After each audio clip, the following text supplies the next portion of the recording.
This topic is fraction division. And before we jump into dividing these fractions, we need to make sure that you understand what a reciprocal is. So when you take a number like 1/4, and you can always multiply that fraction by some other fraction to equal 1/2. And that's always going to be multiplied by what we call its reciprocal, which basically means flipping it over.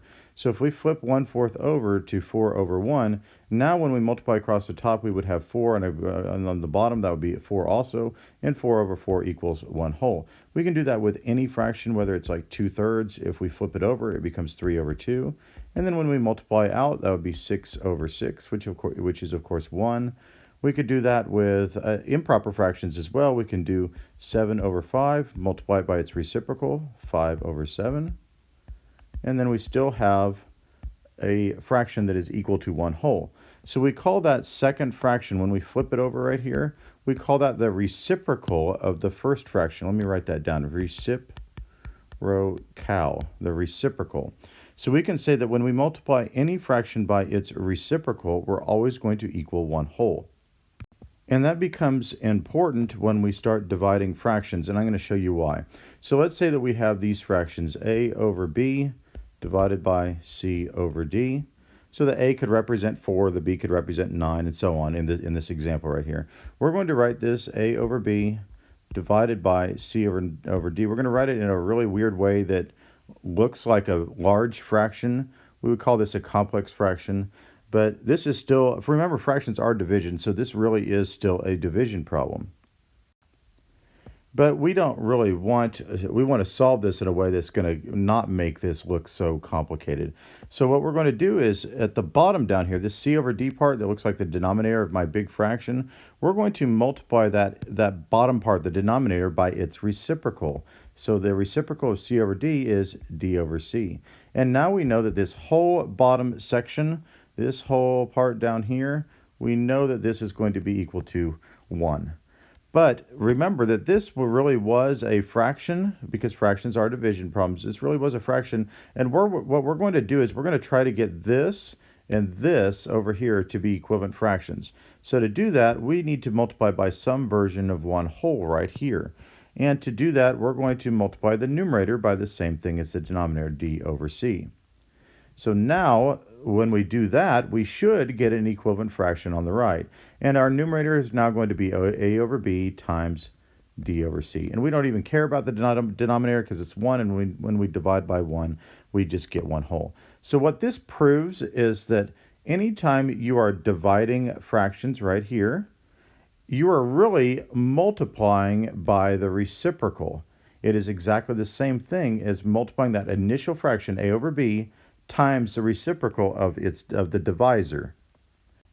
So let's now apply this to our example problem, and let's have the 4/9 be essentially the a over b, and the 7/12 will be the c over d, and we're going to multiply the reciprocal of 7/12, which is 12/7. So we know we're going to have a 1 on the bottom of our new equivalent fraction, but we know we also need to multiply 4/9 by 12/7. And then over here, we're going to have 4/9 times 12/7. So our problem, instead of being 4/9 divided by 7/12, it became 4/9 times 12/7. And to solve 4/9 times 12/7, we can cross simplify right here. We can pull a 3 out of the 9 and a 3 out of the 12, and then multiply our numerators. 4 times 4 is 16. 3 times 7 is 21. And we don't really need to then divide by this 1 over here because we know it's going to be the same thing. That makes our solution 16/21. And before we go ahead and look at another example, I hope you can understand from this that when we are dividing fractions, we're really multiplying by the reciprocal of the divisor. And when we start doing more of these problems, we don't actually have to write all of this out like this.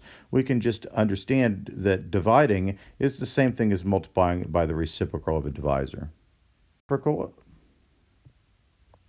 right, here's another example. And this one, we're going to do this a little bit quicker because division is multiplying by reciprocals. So the reciprocal of 5/12 is 12/5.